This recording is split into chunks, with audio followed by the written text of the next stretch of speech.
Welcome to Death and Aliens, an in-depth look at horror and sci-fi TV from two friends who vaguely know what they're doing. I'm MK. And I'm Courtney. I'm Courtney. How are you? I'm fine. I'm fine. Everything is great. A little chaotic. Things have been a little crazy as they are when I don't have a job, it seems. I just have 7. It's okay. Yeah, I don't know. So I've been Pretty doing soon lots we're of both stuff. going to be like on him. Can you imagine? The world's not even going to be able to handle it. Um, we're gonna cause so much chaos.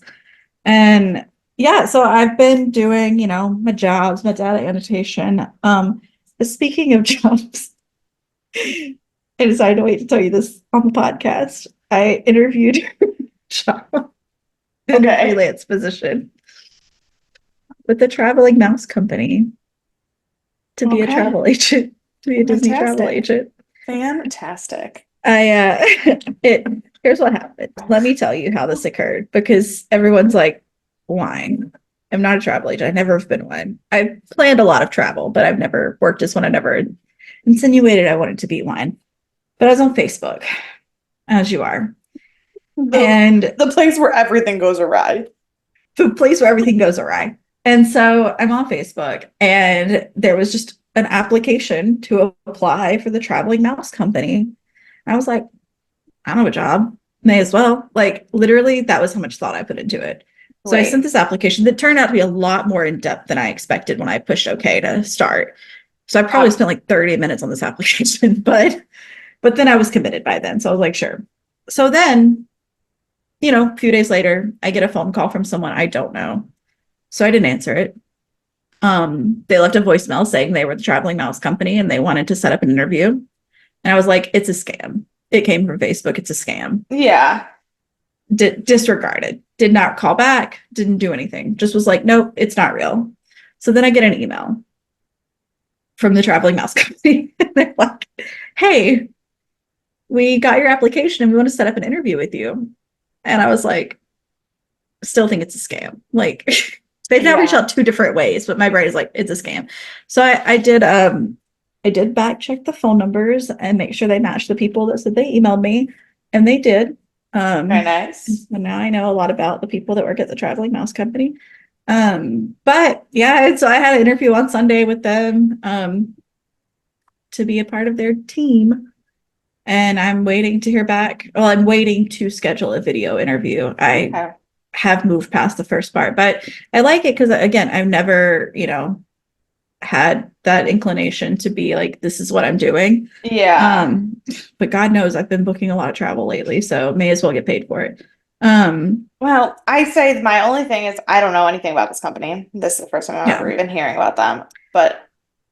And if you do end up working with them and they're great, great. I just be careful because sometimes companies like that are real MLM-y, and if you like don't make enough money, So yeah, so that's what I was gonna say is that I'm so concerned because there are so many companies like that, and they're like, pay $100 a year and you're a part of our company, and you come up with your own name, do whatever you want to do. And I was like, yeah. I'm not doing that. I'm not starting a new business. That's not like my Yeah. plan. But this one, they do have like commission expectations. But she was telling me like they're really flexible as long as you're like doing work, doing your advertising, marketing, or whatever. You use their name, so you're not, I mean, with your information, but their name, so you're not creating a whole new company. You don't have to pay anything until 6 months in, and then it's just you have to pay for your own license, Right. which is fair. Everyone has to pay for their own license under like CLIA. And then they Yeah. have a CRM that you can use, and then you pay $9 a month to use it, and that's it. So like, I'm not paying them anything to be a part of this company. And it's a 6-month probation period. So it feels more like you're working for a company than that you're Right. starting a new, like, I mean, it's still independent consultant, like you're still 1099, but Yeah. it doesn't feel like you have to like create this whole business and you are MLMing. Like, it doesn't, I mean, there's of course commission, but it's more like a real estate model Okay. than anything. So I feel pretty good about it after talking with her and doing a lot of research. Caitlin says she follows them on Facebook, so she had heard of them before, but she doesn't know much past that. But Yeah, no, so I'm currently going through all of their I agents thought to you see might if I be. know see if I know any Yeah. of them. I did tell her, I was like, I have a lot of people that have worked at Disney. So even stuff I haven't done, I know about. I was like, I know all the people. All the Um, people. but you get discounts. They do company retreats every year. I don't know if you have to pay for it or not. I'm sure you do. But like they're going to Disneyland this year. They usually do Disney World. But we get discounts after 6 months. You start getting discounts. You have to like, Okay. build up. Yeah. So like after 6 months, you get discounts to all the Disney properties, at least in North America. Um, I don't know about like, I don't think you get them in like international, but like Alani's on there. Yeah, probably not any of the international parks. And the Yeah, biggest reason has nothing to do with the company. It has to do with the fact that the international parks are not owned by right. Disney. Yeah. And they are earmarked, which I learned about being a thing. I didn't know that was a thing, Yes. but they're earmarked. And so everyone has to go through the Disney College of Knowledge program before they work with them. So it seemed pretty legit. And it seemed, I mean, you know me and my research. So Mhm. I did a lot of that No, I research this just I just weekend. know the first company that Bree used to work with, not the Mhm. one that she works with now. When she first started doing travel agency, the first company she worked with, they seemed real good at the start. But by Yeah. the time she left them, it was because things were not as Above a board. little more pyramidy than they seemed to Yeah. begin with. See, this one they do like monthly meetings. They have a different mentor. They rotate out mentors every week. So they have someone you can have like mentor. They have like a Google Drive with marketing materials, and they have like a Facebook group where everybody like has to contribute to the main page. And then they also like contribute to their own pages. And then I was asking her about like, are there any referrals? Like if I don't, like if I sell enough, whatever, but like if I don't find enough people, do you ever refer people out? And she was like, we don't really get a lot of like cold requests. She was like, but if we do through the website, the guy who owns it just goes down the list of agents. And then once he's run out of agents, he goes back to the top. And it's like he assigned, but she was like, we really don't get much from there. She said, but you have access to the Facebook and Instagram page. And so if you're the first person to see someone's like message, then you would get Yeah, them as being the first to respond. And so she was like, that's really the only way we're going to have like real referral, just because we don't get a lot to the website. And I was like, well, that's really cool. So, I mean, it's yeah, very straightforward. I asked a lot of questions, as you can imagine. of course. Um, so I'm feeling pretty good about it. And oh, Nice. again, it's 6 months. I don't have to pay anything in. I have to Yeah. do the Disney College of Knowledge program. But otherwise, you work under their travel license just like you would a real estate, like under a broker for the first 6 months, and then you pay for Nice. your own. And so I Yeah. might be a travel agent soon. We'll see what All happens. right. Because why not? Why not? So if anybody wants to travel, let me know. I promoted Bree last year, so I'm going to promote myself this year. I was like, I'm sorry to tell you this, but I will still probably go through my That's fine. sister. I'm not talking to you. I'm not talking to you. I'm talking to our listeners. Well, I don't know. In 16 years, when Brie listens to this episode, because she's still in April 2023 on her Bless rewatching her of heart. listening of our podcast, maybe I'll have changed my mind. Well, I'll be able to do Disney and I'll be able to do the major cruise lines. So, but you See, pick and and choose what you do. So I'll do, yeah, because I was say, Virgin, Carnival. see, I have never done a cruise. I would probably never use a travel agent to book Disney just because I have done it a million I times, know. and so Unless you want to do Alani, or if you're going to book it, you should still book it with an agent and just they can get credit for it because you love us. that's true. I there's Anything you yeah. book for travel, you should book through a travel agent because you have a sister who's a travel agent.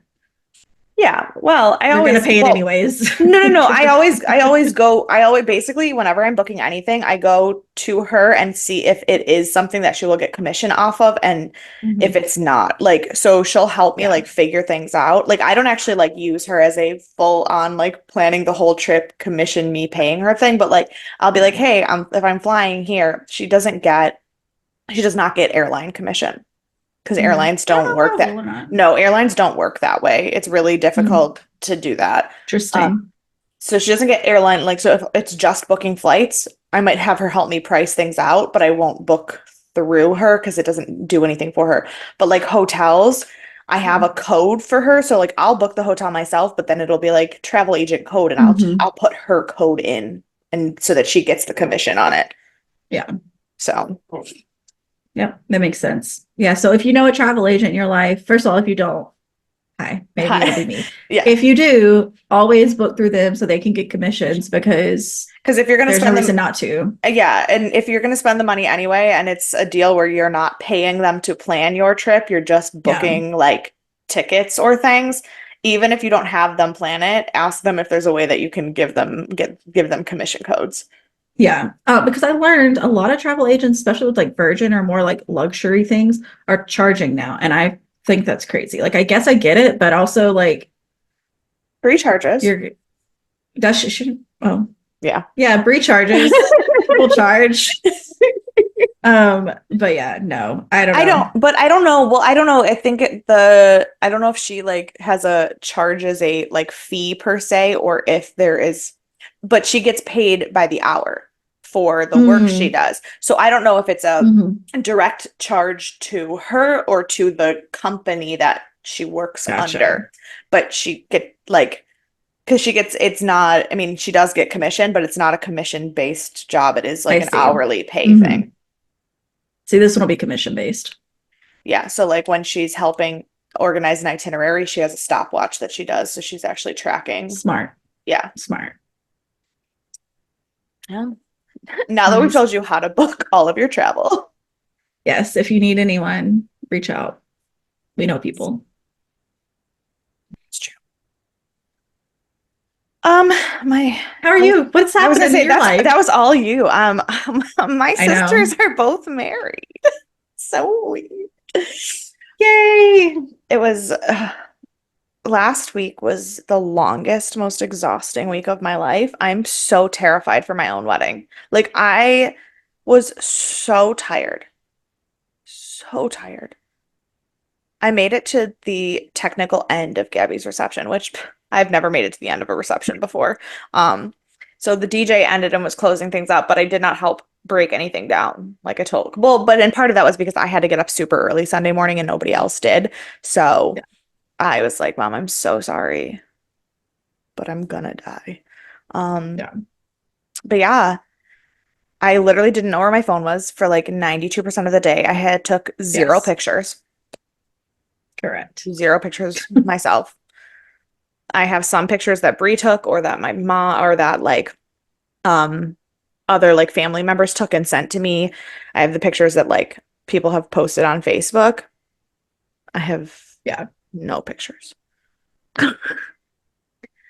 But Yeah, I also, saw there was some really nice ones though. I think I don't know if it was Brie posted or I don't something know. because I don't know that I follow a lot of your family. I mean, I follow Brie obviously, but like I don't know. Are you friends with my mom? I don't know. I don't know. I think I'm friends with your dad on one side and your mom on a different side. Oh, cool. That makes sense. I'm not really sure though, but I feel like that's a thing that happened. Honestly, it sounds about right. Yeah. But yeah, so it was very, very beautiful. It was very nice. And it was just long. We had family here. Bree got here last Monday, the 10th. Yeah. Nope, that's not the day. That was the 10th. It was the That was this 30th. Monday. The 30th, maybe? Nope, that's not how Sure. math works either. The third? Sure, that sounds about right. Third. Yeah, that I feels think, right. yeah. And so she was here. Yes, it was the third. That makes sense. She was here the whole time, and then later in the week, like Thursday, Friday, my grandma and my uncles got here, and my brother and Renee got here, and there's a lot of family. There was at one point, like, yeah, I think Thursday night there was like 15 people sleeping in my house.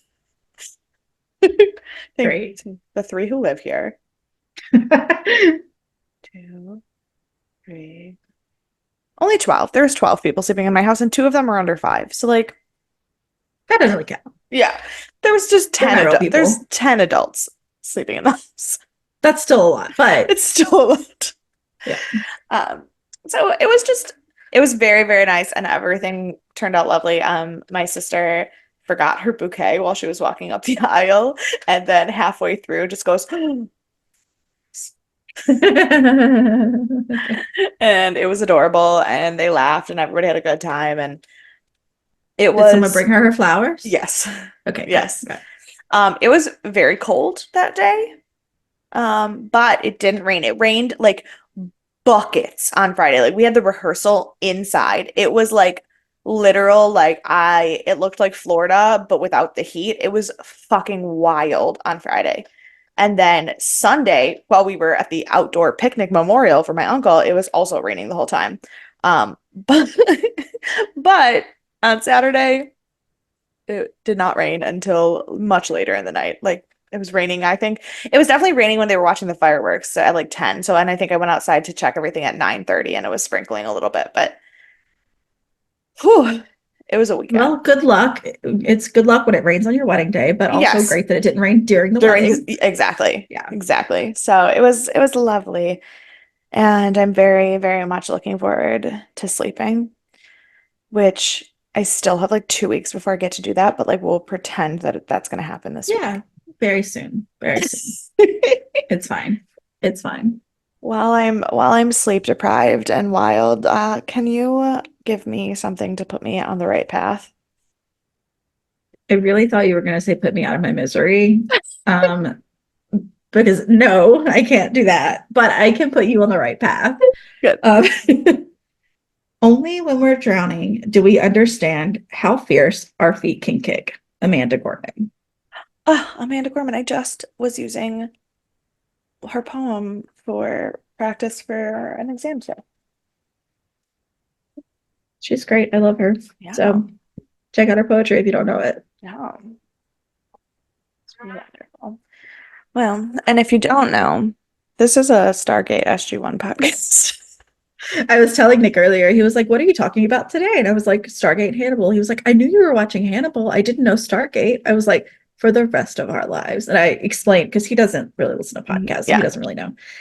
So I explained Sci-Fi Sunday, Thriller Thursday to him, and he was like, "Oh, very neat." And I was like, "He was like, isn't there like a lot of seasons?" I was like, "Yeah, we're gonna be doing it for the rest of our lives." And Yeah. he was like, "But you're on season 6 already." I was like, "We've already been doing it for a lifetime. Like it's Yeah, we did okay." start this like 2 years Two ago. years ago. We started Stargate before Dan and I started dating. Oh my God. Yeah, That's so funny. because I got my jacket, like my jacket at the Comic-Con, and like I remember showing it to Dan and Doug, and it was before Dan and I started dating. So yeah, That's so funny. wild. I'm gonna be a whole ass married woman before we're even close to done with the show. Hey, maybe I will be too. Who knows? We'll see. I got what, like 5, 6 years to figure it out? Something. Who We knows? are talking. In fact, Nick is right about season 6. Today we are on season 6, episode 2, Redemption Part 2, which, despite being the second episode of the season, very much felt like a season finale for like a good half of the episode. It felt very straight. It didn't even really super feel like a part 2. It did, but like Yeah, it was a little it disconnected it from the it first one. honestly felt like a series finale at some Yeah. points. It was a good episode, but it was just like very strangely placed. Yeah. It was rated 8.3 stars, which is high, not the highest of the season Mhm. though. Ooh, Yeah. we're getting crazy this season. Oh Welcome yeah. to sci-fi. It came out on Friday, June 14th. Let me just double check that I didn't just lie to you about that. I'm 99% sure. I know last week I double checked what the lowest ranked of the season was because last week was in the sevens, and I wanted to Mhm. make sure that I was not miserably wrong. But while I figure that out, this came out. I told you the day already. Yep, Um, June 14th. June 14th. Oh yeah, it's not the highest for sure. Oh, maybe we'll lap up at some point because today's the 12th. Well, it's interesting. Today's the 12th. This episode will come out on Sunday, June 16th, because this year, Friday, June 14th is in fact a Friday again. Oh, so we're back on schedule then with the original schedule, but not going to line up with us. I see. Correct. Yeah. Yeah. Um, the same song, Ashanti, is not going anywhere. The number one book though is called In This Mountain by Jan Karen. It's part of the Mitford Years, which is a series that I am curious to read because I just need to understand because it's a series about an Episcopal rector in North Carolina, and there are 18 books in this series. I It's I it's don't understand. it's a series about a priest. Right. And like Like an evil one or like a I small know, like town a small one. town priest.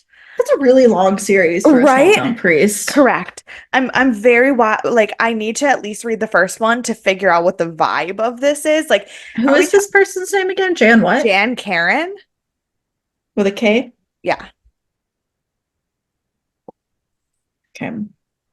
I like They're not even showing up. yeah. Yeah. Jan-K-A-R-E-N? Yeah. Oh no, What's the name of the book? Karon. Okay. The book is Ah, there yeah. we go. At Home in Mitford. Yeah. It is literally like just a series about a small town priest in the mountains of North Carolina. And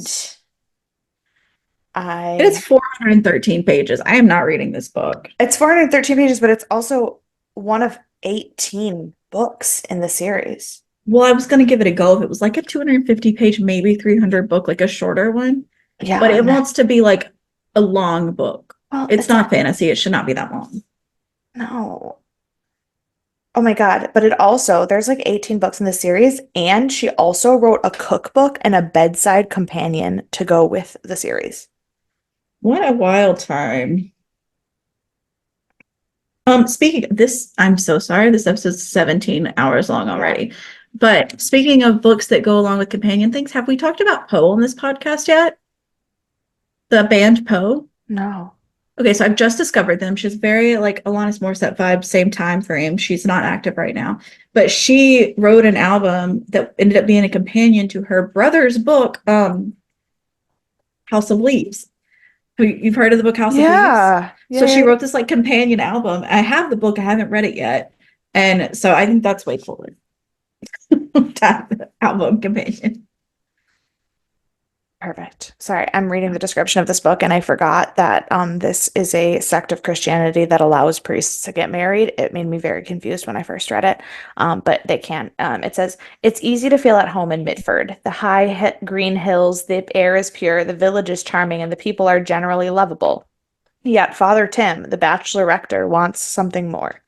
Enter a dog the size of a sofa who moves in and won't go away.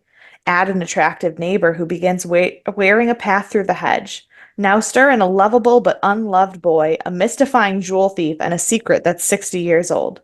Suddenly, Father Tim gets more than he bargained for, and readers get a rich comedy in which mysteries and miracles abound. If you asked me who wrote this book, I would tell you it's her. Right? There's no question in my mind that she wrote this book. Correct. That is what a wild time. What a wild time. Oh, it's about to get wilder Oh, I can't wait. I because have my the tea. because the number one movie on that day was Scooby-Doo.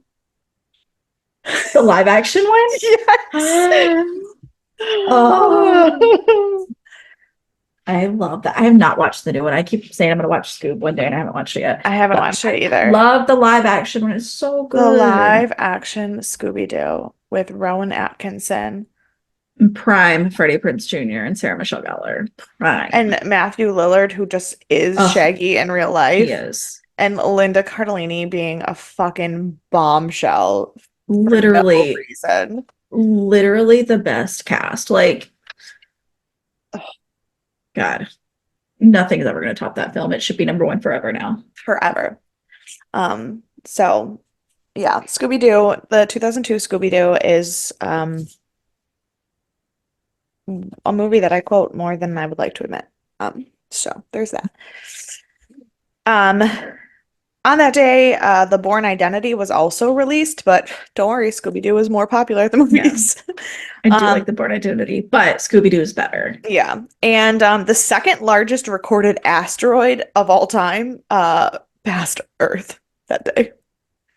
Thank It, God it passed us. which is wild because they didn't know it, figure out it had been there till 3 days later. And then they measured it and they were like, oh, that was a really fucking big one. We could have had a second dinosaur coming. Correct. Killing. Yeah. Yeah. We could have That's all fine. been dead, but at least we would have gotten to see Scooby-Doo first. That's true. Well, it was on the same day. It depends if you went to see the early show or if you were trying to catch a midnight. That was a midnight showing time. Oh, So and it was, I, yeah, and it was June though. So how many of our parents let us go to a midnight showing in June? So yeah. close So to the end of the if you school caught the year. midnight showing, you were in. But if not, you were dead from an asteroid. Damn, Yeah. so Tough upsetting. times. It is tough. This episode, in a not tough, I don't English. This episode was directed. I was gonna say less tough, like not tough, because we have a great team. Our normal guys. We've got directed by Martin Wood, written by Robert C. Cooper, and edited by Brad Rhymes. Oh, great. And the guest star is someone that I thought I had talked about already, and then I realized I definitely didn't because all of the episodes he was in, he was listed lower than somebody. So our guest star is Gary Chalk, who plays General Chekhov. Oh, that's what I thought you were going to say. Yeah, did not realize that Hmm. the episodes that he was in were the one with the Russian team. So I talked about the Russian team, the Rodney episode, and then last week. So like I never actually talked about Yep. him. Makes Um, sense. but he's known for Cold Squad, Beast Wars Transformation, Freddy versus Jason, and Eight Below. What a resume. He has 443 credits on IMDb for just acting. Bless him. He is like a mega voice actor. He has been the voice actor Mm. for both Optimus Prime and Megatron. Ooh. And he, And those are not top credits. I don't know what these other right, things are he's in. I mean, I know Freddy versus Jason, right. but He voiced Dr. Robotnik in Sonic Underground, which is one of my favorite Sonic series. yes. Um, also, weird thing that I've never heard of, but I am now currently, again, it's on my list with Jan Karen's Priest that I need to watch. He played this mayor in a Hallmark mystery series called Murder, She Baked. Oh, I've heard of it. I haven't seen it. I have never heard of it until I was All of those, it's probably based off of a book if I had to guess, because we have the Aurora Teaguard mysteries are there. There's all yeah. of those that I keep I saying I'm need going to to read the know I need books. to know everything about Murder She Baked because somehow I feel like that is everything that I love in the same thing. Cheesy Hallmark, Mhm. baking shows, murder. Check out Joanna Fluke if you haven't. She's like OG murder mystery, cozy mystery baking. She gives you recipes. Like her first book is Double Chocolate Chip Murders or something. I just read her most recent book, which is, she may have had another one since, but really recent one, Triple Chocolate Cheesecake Murders. And they are Love everything that. you want. So definitely, and they're pretty short books too. Yeah. So Uh, He was born in 1952 in the UK and moved to Vancouver when he was 5. He's 72 years old and still actively working. His most recent credit was in 2023. But because he is 72, he is not really on any social media. That's not really sure, his yeah. thing. He is 72 and primarily a voice actor, so he's really not doing the social media thing. Um, there's only 5 episodes of Murder She Baked. You could watch that like He's in all tomorrow. 5 of them. Yeah, Because well, you he could watch it plays like the tomorrow. mayor. Oh, great. Oh, it's based on a Joanna Fluke book. Oh, is it? Oh, It's yeah. So it's the Hannah Swinton Mysteries. They're which they are actually bringing back again. I saw recently they announced they're doing a new series for Hannah Swinton. So you should watch it. It's based on great. Joanna Fluke. Fantastic. I That is all I have for him. So let's get right into this episode because I have a fuck ton of pages of notes apparently. This is a long episode, so buckle up. So the previously on shows all clips from last week's episode, nothing new there. And we start with Rodney and Sam discussing Anubis's show and tell drama and how they have 54 hours left to figure out the problem. And Rodney is so funny in this scene. He's just so funny in this scene for no reason. He's like, yeah, that'd be really embarrassing if he came out and did it first and then it didn't work. I wanted to hate him. I wanted to hate him. And I just can't. I just can't. I even like when he's like being super flippant, like now, like it's just endearing. And it's been Yeah. what I've seen 3 times. Like, Yeah. He's my ugh, favorite. He's my favorite character in the entire like, and you guys know how I feel about Jack. He's Rodney is my favorite character in the entire Stargate universe. So like I'm mad at myself. I'm mad at myself. um so Rodney decides that sending an EM pulse through the gate could knock out whatever's open on the other end. And Sam thinks it's a really bad idea. She's like, I thought about that and I didn't say anything because it won't work. Oh, I'm sorry. But she has no alternative plan. And Hammond is like, listen, how long will it take you to sorry, You started it. I Stop know. it. He's like, how long will you take you to do this? And Ronnie says 4 hours. And he goes, okay, Sam, you have 4 hours to come up with something else. Otherwise, we're doing this because like, what are we gonna do at this point? Mhm. And then we get the credits. So, we're really, really trying in this episode.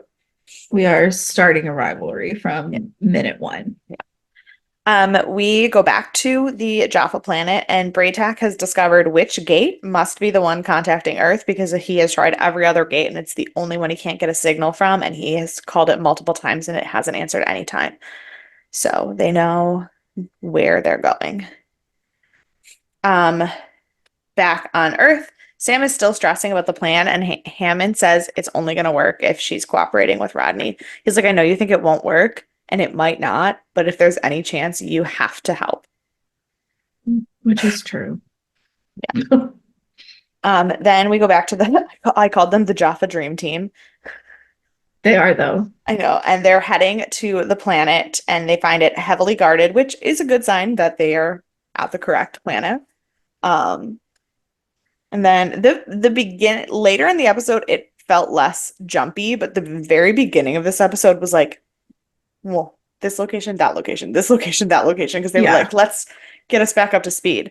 So then we go back to Earth, and Rodney and Sam are bickering about the EM pulse generator. And again, love this scene where she's like, well, he's like, I know you're just here to take credit for it. And she goes, well, if I am going to take credit for something, I do have a couple questions first. And he says, what? And she goes, don't you think it should be pointed at the gate? Dead. Correct. And she tells him just how much she hates him, and it is beautiful. No sugarcoating. She's just like, Oh, I hate you. she's like He's like, bordering on despise. despise. But I feel like he's like that puppy who's like, but at least you're thinking about me. Oh, no question. Absolutely. So you're saying there's a chance. That's the one. Um, Teal, the back with Teal, he tells Ry'ac that he has to stay on the ship because not because Ry'ac can't do it, but because Teal can't afford to lose Ry'ac. Mhm. When suddenly the ship starts taking fire, and they realize that Ry'ac's like, don't you think it's like just as dangerous here as it is down there? I do have a quick question. Yeah. They have black marks instead of gold. Yes. I'm sure you've explained that before. Yes. Can you do it again? Yes. So, Okay. Ry'ac was Teal'c's son, so he was a Jaffa under Apophis, so he has the Mhm. drawn thing. But when Teal'c was promoted to first prime, he got branded with the molten gold. So he Mhm. and Braytak, who were both first primes at one point, have the golden symbol because they were branded as and like take the pain because you are important Sure. bullshit. But Chakrel and Ry'ac never made it to that level, so theirs is just Drawn on. a drawn or It's a just like a dorn. Yeah. tattoo. Yeah.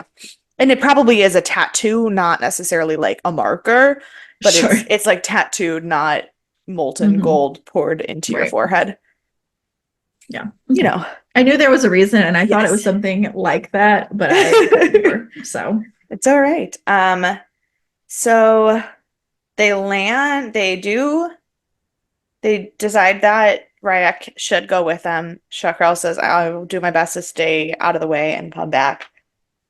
Um, I'm so sorry. I don't know I'm gonna why need you to stop I yawning, or I'm can't never gonna stop stop either. yawning. I'm not even tired. Like I don't know what's happening. Um, Chug some more DP. I I'll know. drink my Lady Grey. It's because I'm drinking hot cocoa, and so it's like Oof. sleepy time. Oh yeah, no, switch off of that. Get rid of that one. Chug it. Chug it and switch bottles. Um, Yep. but so they take the rings down to the planet, and immediately they have to start fighting. And then Ry'ac takes a hit, Yep. and This then had don't. like a lot of really like want to be stressful moments that didn't last long enough to actually be stressful. Yeah, Are you okay?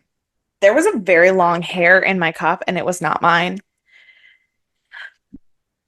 There It were was 10 people at your house this week. I was So. gonna say it's my mom's. I can tell it's my mom's because of the curl and the color, but it was just, and Surprising. she's the one who washes the dishes, so like that's fine. But when I took a sip of it and then there was hair between my teeth, I was very concerned.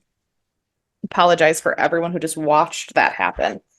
Yeah. Um, Rodney and Sam back at Earth are preparing the EM launch, but the energy transfer is rapidly increasing, and then suddenly the EM there's an EM storm through the entire like gate room and control room. Sam tries to close the iris and is immediately electrocuted. Like I'm saying, so many big things that are like, this is super serious, and then it's over in 2 seconds. Like, Yeah. It's like they didn't ever give you a chance to breathe. The tension was like up here for the entire mhm. episode. Um, And then we go back to the planet, and Ry'ac is like, I don't understand why I was hit and you guys weren't. And they make a comment about how um oh, and Teal'c's like, you have to always be moving. Like you can't hit a moving target. You can never stand still for too long. And Break Tech goes, you also have to be lucky. Like Yeah. um but Two then elements. yeah, then back on Earth, Sam has woken up in the infirmary and Rodney comes in to see her and apologizes. And then we have my personal favorite scene of this episode for one reason and one reason alone. And that is that the last time we had Rodney on this show, I went deep into why I think Rodney is an autistic character.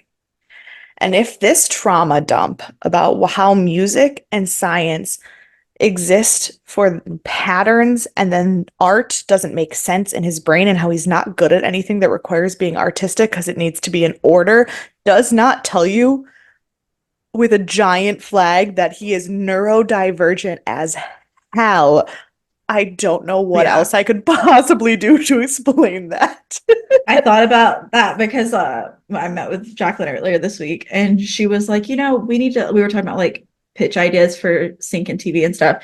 And she was like, my music would go really well in pink shows. And she was like, and maybe like some like purple ones or yellow. And then she was like, and I think Caitlin's would go really well in like an orange. And then she was like, I don't know if that makes sense to other people. And I was like, I get it. I was like, I understand what you mean. I was like, it doesn't make sense to other Yeah, people, but I do know what you're saying to yeah, me. I understand. yeah, so so that's all I could think about when he was doing this trauma dump today. yeah. No, I literally was thinking to it and I was like, listening to it and I was like,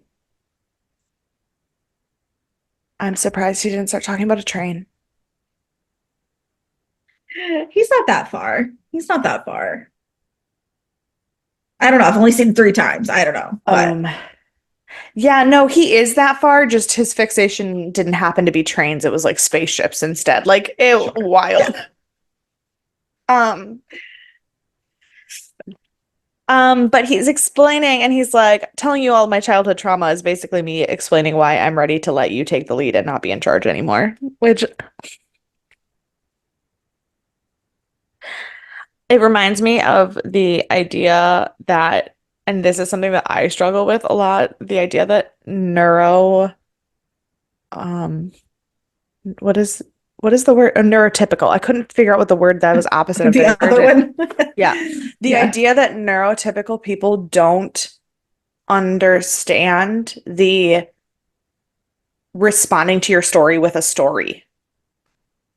Like, I didn't note that until what was it last year when everyone was like, this is rude. And I was like, I don't know what you're saying to me. That, yeah, for me, that's how, because at one point at the wedding, me, Dan, Monica, Cody, George, Renee, and my friends Adrian, David, we were all sitting out in, oh, and in the lobby, and we were like trying to cool down. It was hot in there and the music was loud and everything. We were trying to cool down.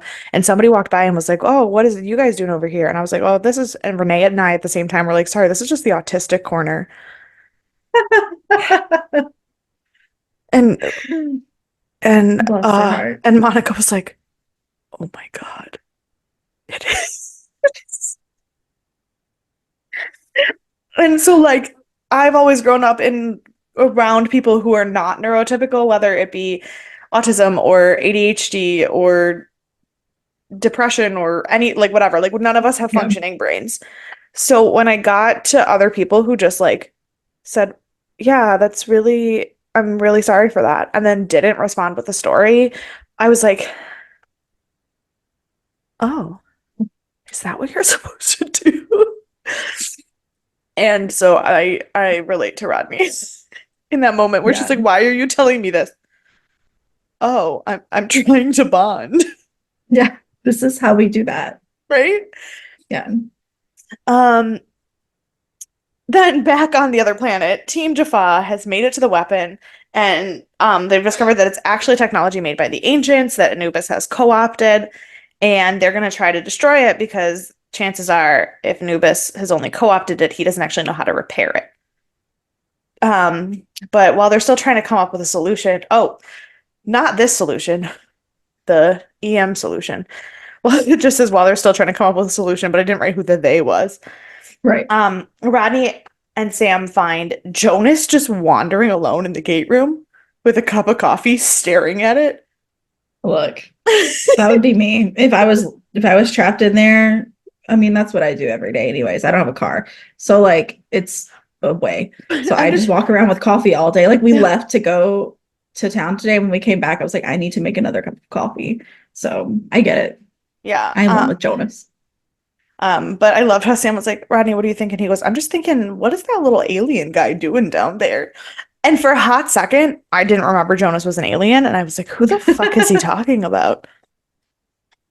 So Sam goes down to talk to Jonas, and who says, "This is the funniest thing because this is like your dad trying to point you in the right direction without giving you advice, only he's like just genuinely asking questions." And he's Yeah. like, "You know, we're inside a mountain." And she was like, "Uh-huh." And he goes, "And the doors aren't that big." She's like, "Okay." He's like, "How did the gate get in here?"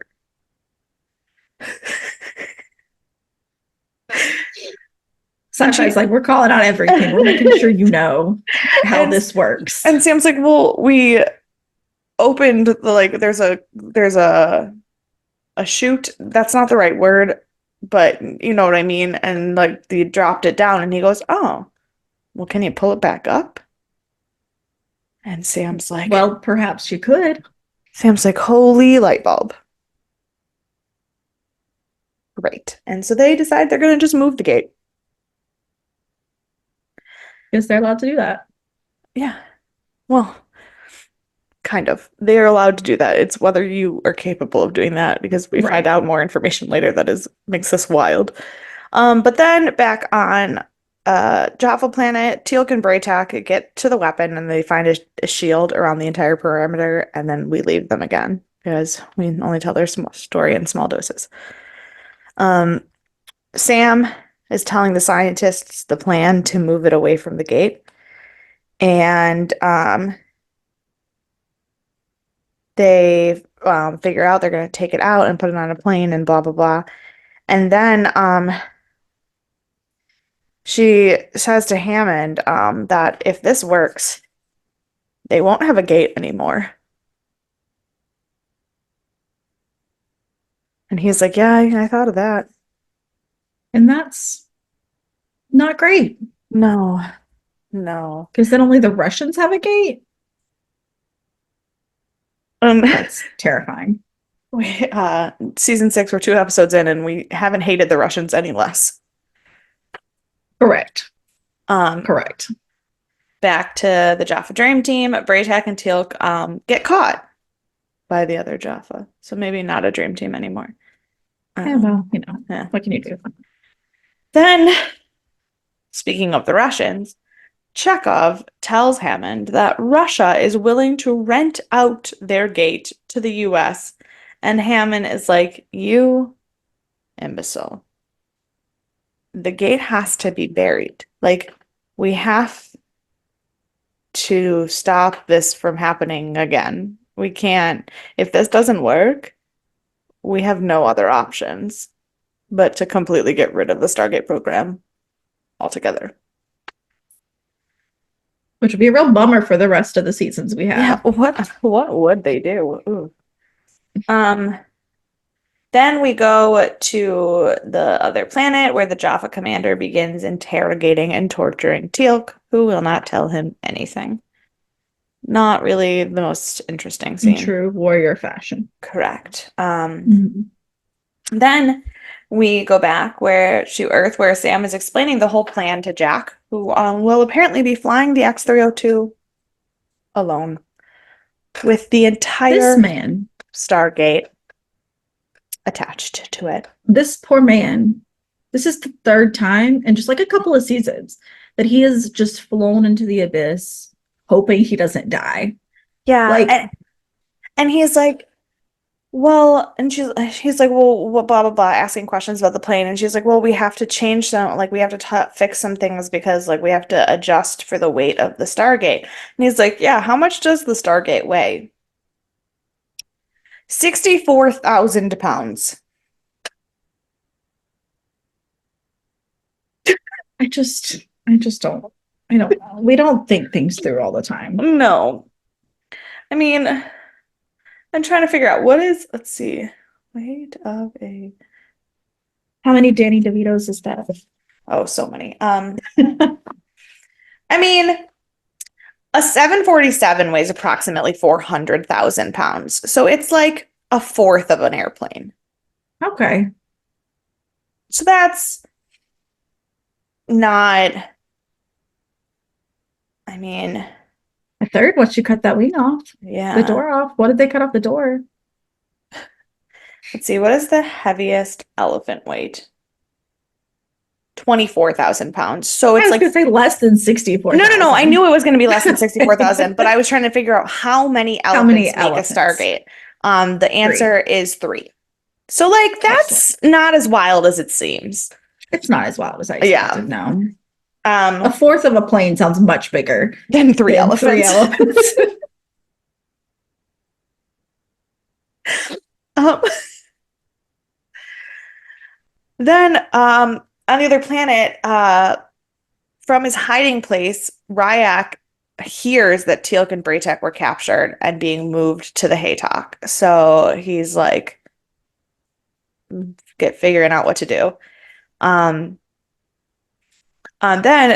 we go to Jack, who's getting ready to fly the gate out of the atmosphere. But fun fact, they had to remove the landing gear to make up for the weight of the Stargate. So Sure, he's of just course. going to have to eject himself from the plane. This poor man. This poor man. Then we get a quick scene of Ry'ac creeping on the planet in stealth mode. And then we're back to Jack, who is rocketing off of the 747.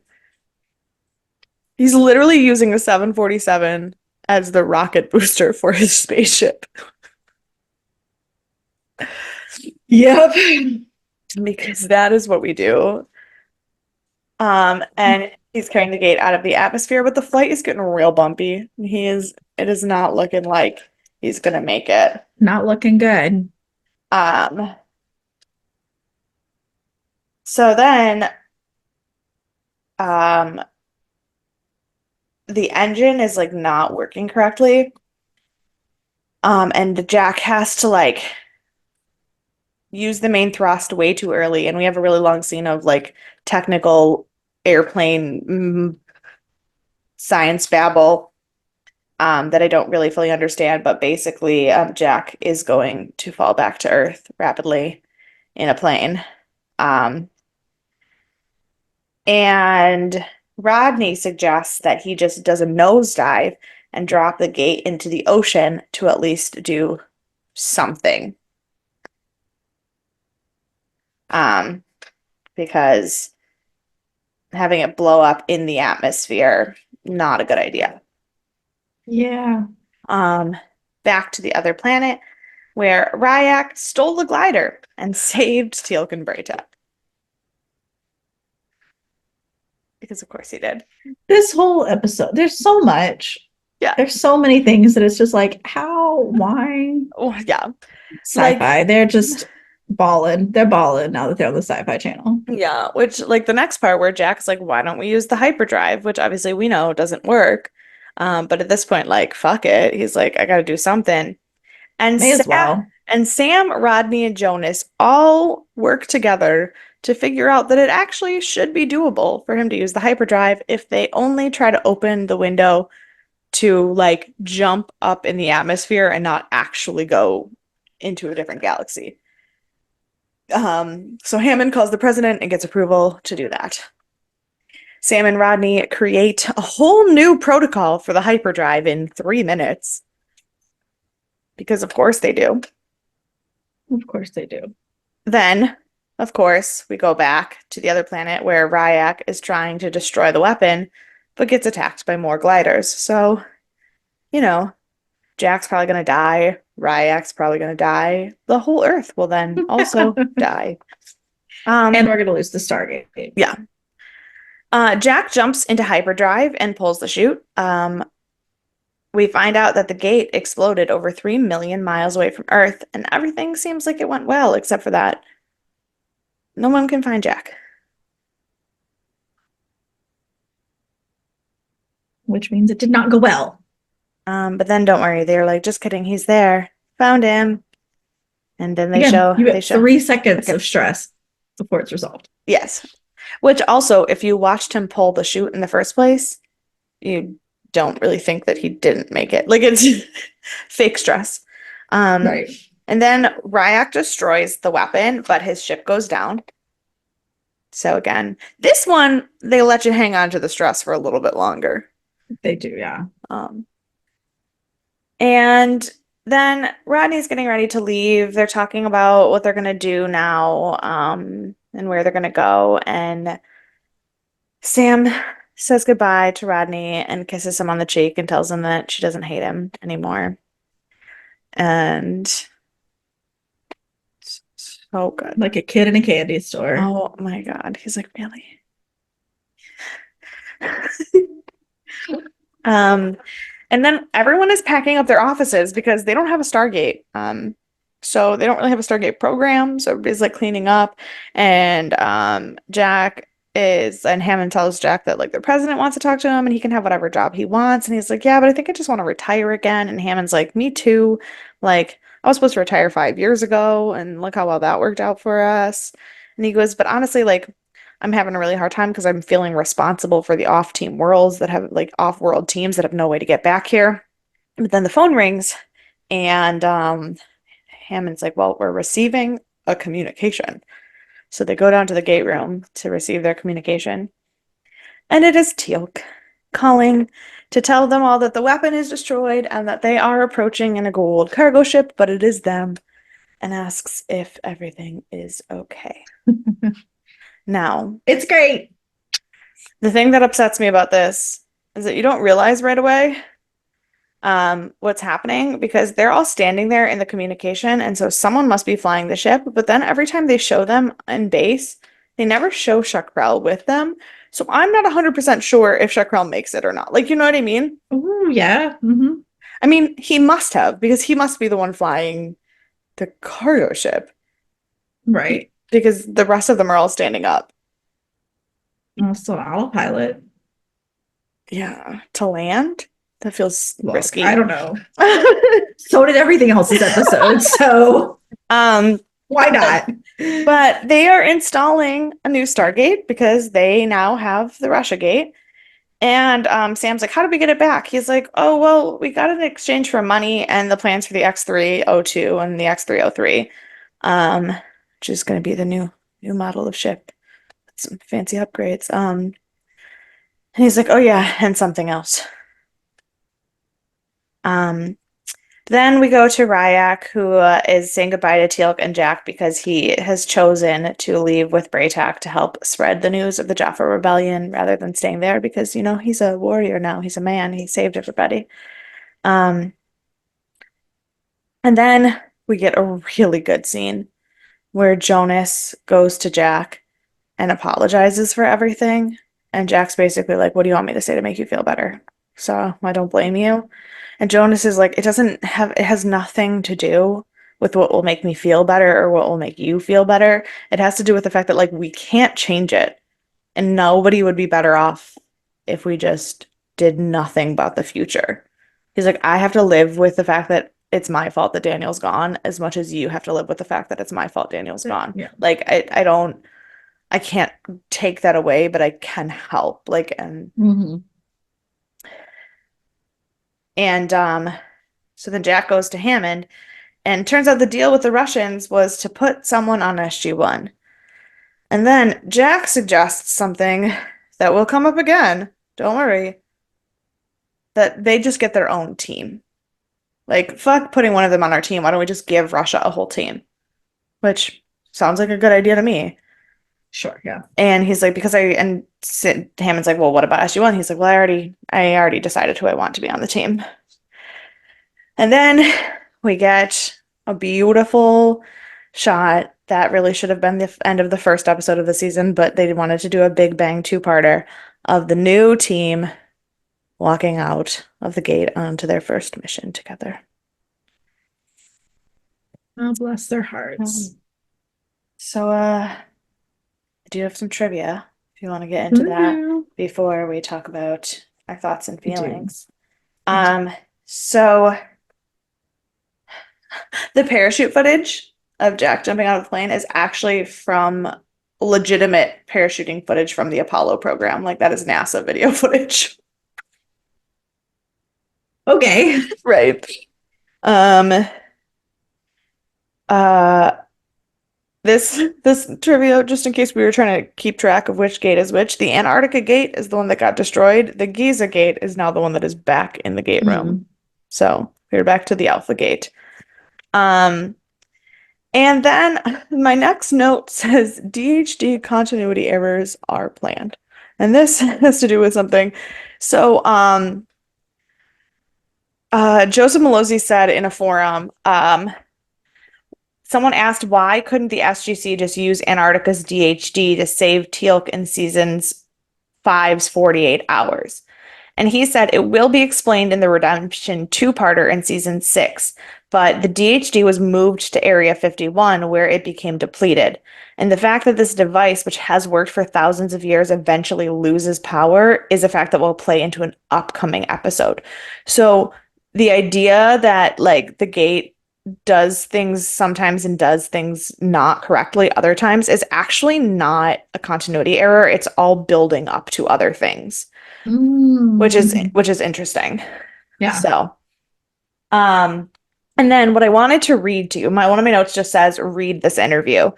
This is something that Richard Dean Anderson said. This is on Gate World that I thought was really well explained, which of course it is because Rick is the one who said it. But he said, I think O'Neill feels that Jonas is directly responsible for the demise, or at least the damaging of Daniel Jackson. And as a result, he harbors some resentment toward Jonas. It's been tempered a little bit over time, primarily because of the fact that he has to be around him.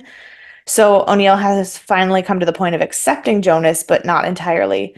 It's like, yes, you can be on our team, but I'm going to be watching you. And oh, by the way, don't expect me to show any overt signs of friendship towards you. O'Neill is suspicious of aliens in general, and the only real exception is Teal'c. He has a wonderfully odd relationship with the Jaffa, who he sometimes forgets is an alien despite the gold patch emblazoned on his forehead. For some reason, though, he refuses to or isn't able to forget that Jonas is an alien. It doesn't help that the guy has become a walking computer. He's memorized everything since coming to the SGC, and that immediately makes O'Neill leery because he has no aptitude or patience for that kind of thing. So he's always socially on guard around Jonas and consequently deals with him in a somewhat brusque, professional way. I could be wrong. God knows I've been before, but I really don't think O'Neill is going to warm up to Jonas very much at all. I will So, say that was kind of how he was with Daniel Jackson in the beginning too, though. Like because same reasons. yeah. So we'll But see. I mean, but so post these first couple episodes, O'Neill was convinced that or Rick was convinced that nothing would ever change with him and Jonas. Yeah. So it will be interesting to see if that How does that change or unfolds. develop. Yes. But I thought that was interesting because I Yeah. loved the description of him forgetting that Teal'c is an alien. But also I love the fact that the actor was like, I don't know, I could be wrong. I don't write the show, but I don't think that that's gonna change. Yeah. Um, so yeah, so do you have any thoughts, theories, feelings, etc.? Yeah, but I really liked it. I feel like this season it feels different. And I like obviously Daniel Jackson's not there, so the dynamic's a little bit different, but it Yeah. feels like a little bit of a different show, if that makes sense. Like, because Yeah. we have the same cast and they all feel like themselves, but then we have a little more comedy added. You have the Rodney, you have Jonas, like, and the flow is a little bit different than it has, which I know it's the same team, but it just, I don't know, it just feels a little bit lighter sometimes, I guess, than, and maybe it's because we're coming off of season 5 that was heavy. Yeah. Um, but I mean, I like it. I don't think it's not true to the show or anything. Right. Um, but yeah, I thought this was a good episode. I thought this was a good way to start, a good, interesting way to start on sci-fi, I guess, and throw in a heavy hitter right at the beginning. Yeah. Um, and really introduce Jonas and Rodney, and I'm looking forward to seeing them more as characters and seeing kind of how they develop and mesh into the team. Because we've only really seen Rodney really interact with Carter. We haven't seen him Yes. And with, but and kind of Hammond, but I will say Rodney doesn't really come back for a while. okay. Um, Rodney was intended originally to just be a one-off couple character, and so he was in the episode last season and this episode. And then when they were starting to write Atlantis, they were looking for a doctor character for the show. And rather than write a new character, they were like, actually, you know what? It would be perfect if we brought Rodney back. So as far as I Hmm. remember, and I could be wrong, but as far as I remember, we won't see Rodney again until we are in the Interesting. Atlantis um what's it called? Seasons, Seasons. series, Yeah.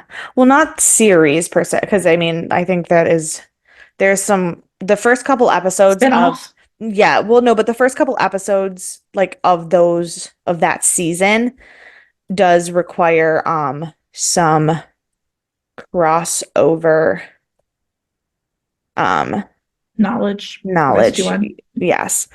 Um, yeah, I do. Yeah, we won't see him again until we get back to or we get up to that section of the show.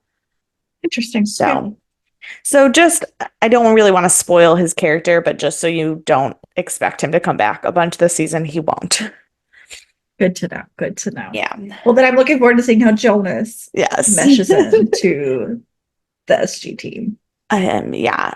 Which my only spoiler for next week is just that it's their first actual mission with Jonas on the team, so it doesn't really matter what it's about. It's going to be interesting Yeah. because of that. So, who do you want to punch? I didn't really have a lot of people that I wanted to punch this episode, so I Yeah, think I'm just gonna go with Colonel Chekhov. that's totally I just fair. like to punch him. As I was asking you that, I realized that like I hadn't really thought about it, and I don't really know that anyone sucks that much this episode. Yeah, So I think I'm gonna go with a Jaffa commander who tortures Teal'c because like sure. no one else sucked. Yeah, yeah. Um, so since nobody sucks, who is your MVP? A lot of things that happened this A episode. lot of things happen this episode. I think I'm gonna go with Carter because she was super sassy and I loved it. She was great in this episode. She brought me a I lot of joy. I have a, I think mine is kind of interesting. I really considered Ry'ac. Hmm. But I think I'm gonna go with Jonas because I Okay. think when you really look at all of the solutions that they found, Jonas came up with all of them, but let Sam and Rodney have the win. He never Yeah. took credit. He never put himself forward as somebody better than anything. He just truly and genuinely solved the problems. Yeah, that's true. Um, And his apology to Jack, that was an apology, but not a begging for forgiveness, was Yeah. just so real and so like honorable. And I just really appreciated that. Yeah, that was probably the most emotional scene in the Mhm. episode. Yeah. Like I Um, think thinking Ry'ac was dead was actually less emotional yeah. than Jonas Well, it apologizing. didn't last long enough for you to, Yeah. it was a very short period of time. Yeah. So like it didn't linger as much as like this did. So Although the moment of acting from Chris Judge of screaming out for Ry'ac when he thought he died was beautiful. Not to take anything away from that, but this Daniel Jackson monologue really was phenomenal. yeah, And Sam and Rodney just so good. what a team. What a team.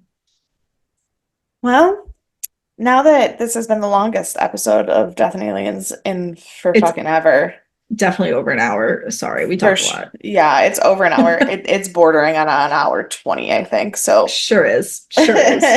so Yeah. I'm so sorry.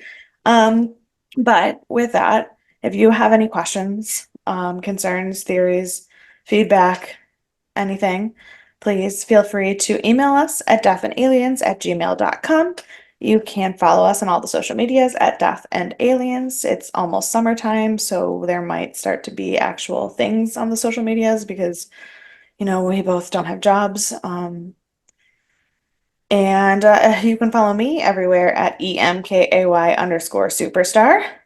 And you can find me at CE Cloud 13. And with that, we will see you for Thriller Thursday. Bye.